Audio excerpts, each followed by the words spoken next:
Please welcome former First Lady Michelle Obama.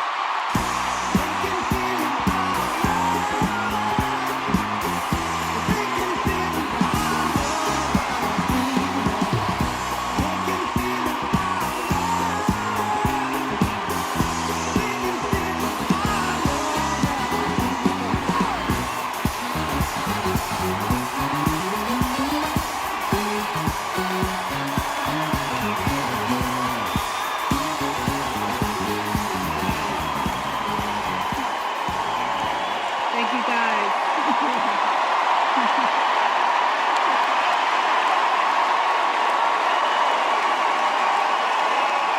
Okay, we got a big night ahead. Thank you all so much. Thank you so much.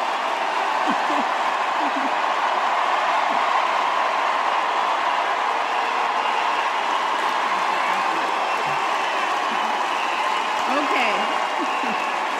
Hey. Hello, Chicago! Yeah. All right.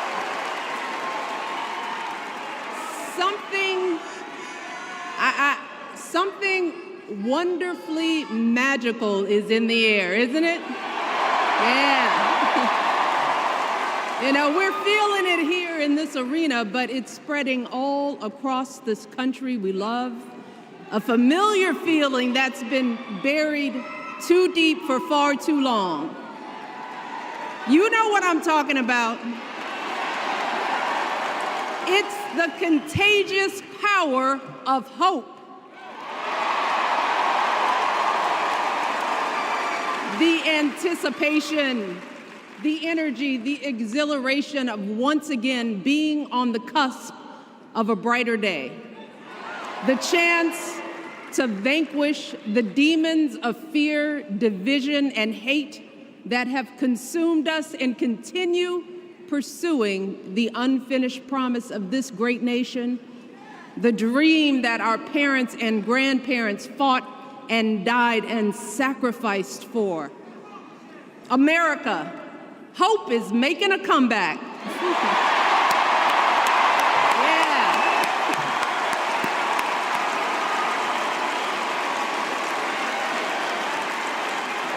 But to be honest, I am realizing that until recently, I have mourned the dimming of that hope. And maybe you've experienced the same feelings, that deep pit in my stomach, a palpable sense of dread about the future. And for me, that mourning has also been mixed with my own personal grief. The last time I was here in my hometown was to memorialize my mother, the woman who showed me the meaning of hard work and humility and decency, the woman who set my moral compass high and showed me the power of my own voice. Folks,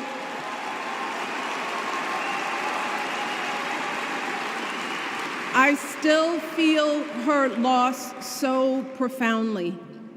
I wasn't even sure if I'd be steady enough to stand before you tonight, but my heart compelled me to be here because of the sense of duty that I feel to honor her memory and to remind us all not to squander the sacrifices our elders made to give us a better future. You see, my mom, in her steady, quiet way, lived out that striving sense of hope every single day of her life. She believed that all children, all people have value, that anyone can succeed if given the opportunity. She and my father didn't aspire to be wealthy. In fact, they were suspicious of folks who took more than they needed. They understood that it wasn't enough for their kids to thrive if everyone else around us was drowning. So my mother volunteered at the local school. She always looked out for the other kids on the block.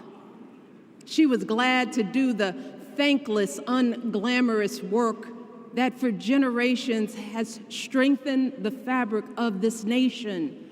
The belief that if you do unto others, if you love thy neighbor, if you work and scrape and sacrifice, it will pay off. If not for you, then maybe for your children or your grandchildren.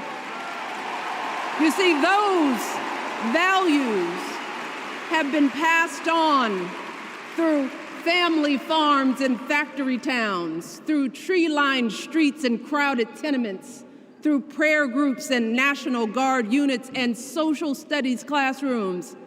Those were the values my mother poured into me until her very last breath. Kamala Harris and I built our lives on those same foundational values. Even though our mothers grew up an ocean apart, they shared the same belief in the promise of this country. That's why her mother moved here from India at 19. It's why she taught Kamala about justice, about the obligation to lift others up, about our responsibility to give more than we take. She'd often tell her daughter, "Don't sit around and complain about things, do something." So, with that voice in her head, Kamala went out and she worked hard in school, graduating from an HBCU, earning her law degree at a state school. And then she went on to work for the people, fighting to hold lawbreakers accountable, strengthening the rule of law, fighting to get folks better wages, cheaper prescription drugs, a good education, decent health care, child care, elder care. From a middle-class household, Kamala worked her way up to become Vice President of the United States of America. My girl, Kamala Harris, is more than ready for this moment. She is one of the most qualified people ever to seek the office of the presidency. And she is one of the most dignified. A tribute to her mother, to my mother, and to your mother too. The embodiment of the stories we tell ourselves about this country. Her story is your story. It's my story. It's the story of the vast majority of Americans trying to build a better life. Look, Kamala knows, like we do, that regardless of where you come from, what you look like, who you love, how you worship, or what's in your bank account, we all deserve the opportunity to build a decent life. All of our contributions deserve to be accepted and valued. Because no one has a monopoly on what it means to be an American. No one.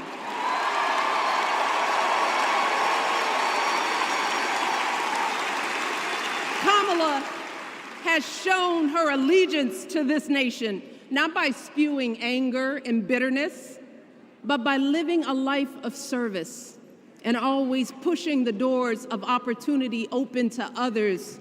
She understands that most of us will never be afforded the grace of failing forward. We will never benefit from the affirmative action of generational wealth.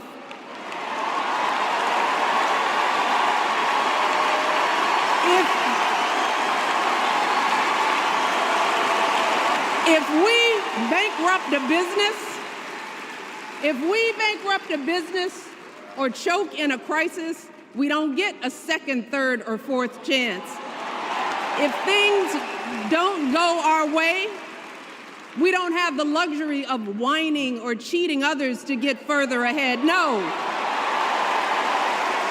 We don't get to change the rules, so we always win. If we see a mountain in front of us, we don't expect there to be an escalator waiting to take us to the top. No. We put our heads down. We get to work. In America, we do something. And throughout her entire life, that's what we've seen from Kamala Harris. The steel of her spine, the steadiness of her upbringing, the honesty of her example, and yes, the joy of her laughter and her light. It couldn't be more obvious. Of the two major candidates in this race, only Kamala Harris truly understands the unseen labor and unwavering commitment that has always made America great.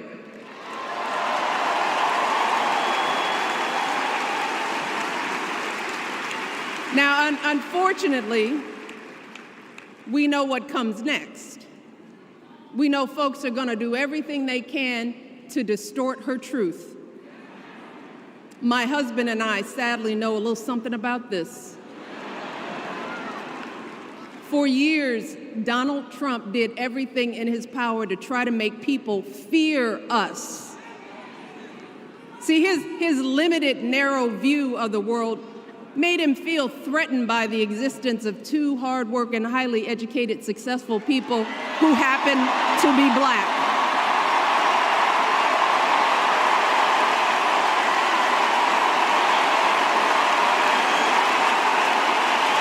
Wait.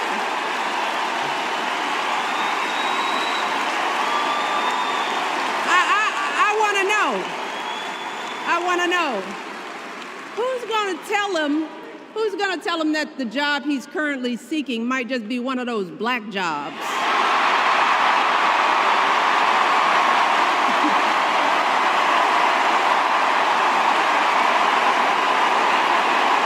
Look, it's his same old con. His same old con. Doubling down on ugly, misogynistic, racist lies as a substitute for real ideas and solutions that will actually make people's lives better. Look, because cutting our health care, taking away our freedom to control our bodies, the freedom to become a mother through IVF like I did, those things are not going to improve the health outcomes of our wives, mothers, and daughters. Shutting down the Department of Education, banning our books, none of that will prepare our kids for the future. Demonizing our children for being who they are and loving who they love, look, that doesn't make anybody's life better.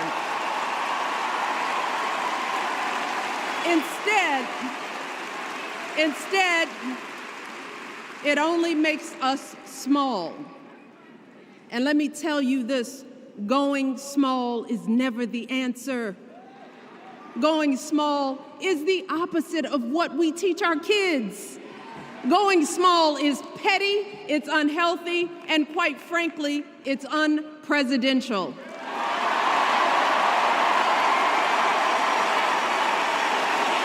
So, why would any of us accept this from anyone seeking our highest office? Why would we normalize that type of backward leadership? Doing so only demeans and cheapens our politics. It only serves to further discourage good, big-hearted people from wanting to get involved at all. America, our parents taught us better than that, and we deserve so much better than that. That's why we must do everything in our power to elect two of those good, big-hearted people. There is no other choice than Kamala Harris and Tim Walz. No other choice.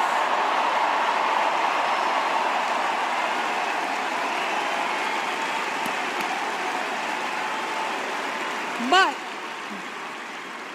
as we embrace this renewed sense of hope, let us not forget the despair we have felt. Let us not forget what we are up against. Yes, Kamala and Tim are doing great now. We're loving it. They're packing arenas across the country. Folks are energized. We are feeling good. But remember, there are still so many people who are desperate for a different outcome, who are ready to question and criticize every move Kamala makes, who are eager to spread those lies, who don't want to vote for a woman, who will continue to prioritize building their wealth over ensuring that everyone has enough. So no matter how good we feel tonight or tomorrow or the next day, this is going to be an uphill battle. So folks, we cannot be our own worst enemies. No. See, because the minute something goes wrong, the minute a lie takes hold, folks, we cannot start wringing our hands. We cannot get a Goldilocks complex about whether everything is just right. And we cannot indulge our anxieties about whether this country will elect someone like Kamala instead of doing everything we can to get someone like Kamala elected.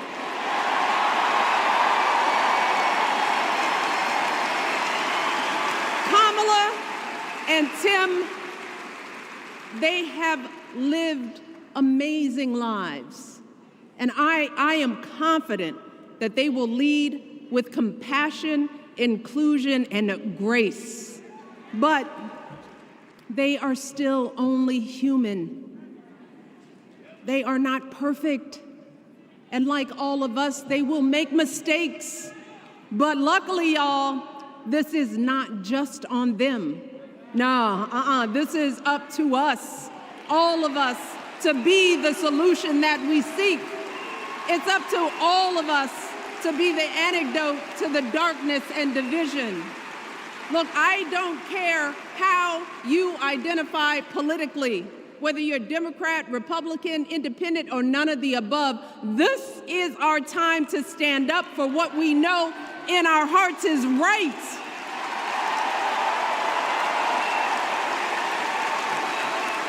To stand up, not just for our basic freedoms, but for decency and humanity, for basic respect, dignity, and empathy, for the values at the very foundation of this democracy. It's up to us to remember what Kamala's mother told her. Don't just sit around and complain, do something. So if they lie about her, and they will, we've got to do something. If we see a bad poll, and we will, we got to put down that phone and do something. If we start feeling tired, if we start feeling that dread creeping back in, we got to pick ourselves up, throw water on our face, and what? We only have 2.5 months, y'all, to get this done. Only 11 weeks to make sure every single person we know is registered and has a voting plan. So, we cannot afford for anyone America to sit on their hands and wait to be called. Don't complain if no one from the campaign has specifically reached out to you to ask you for your support. There is simply no time for that kind of foolishness. You know what you need to do. So, consider this to be your official ask. Michelle Obama is asking you, no, I'm telling y'all to do something.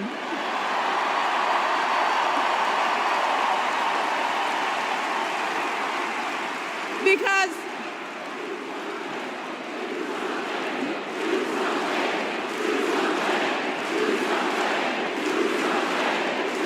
you all,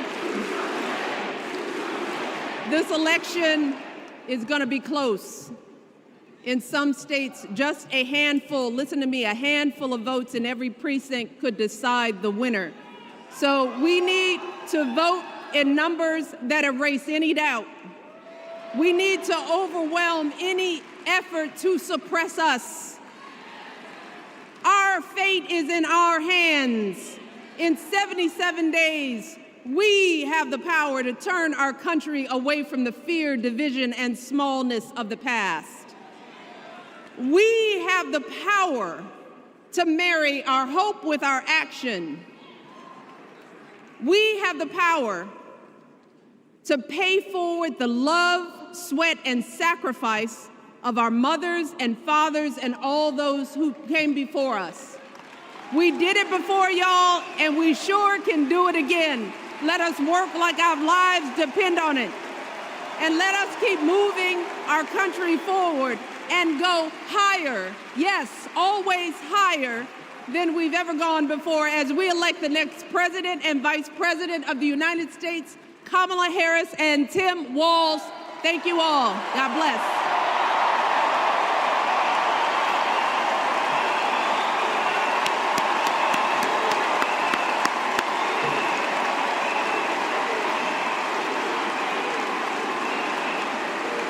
Now, before I go,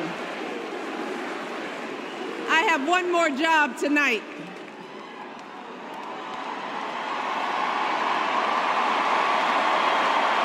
Yeah, one more job. You all, thank you for all the love, but it is now my honor to introduce somebody who knows a whole lot about hope.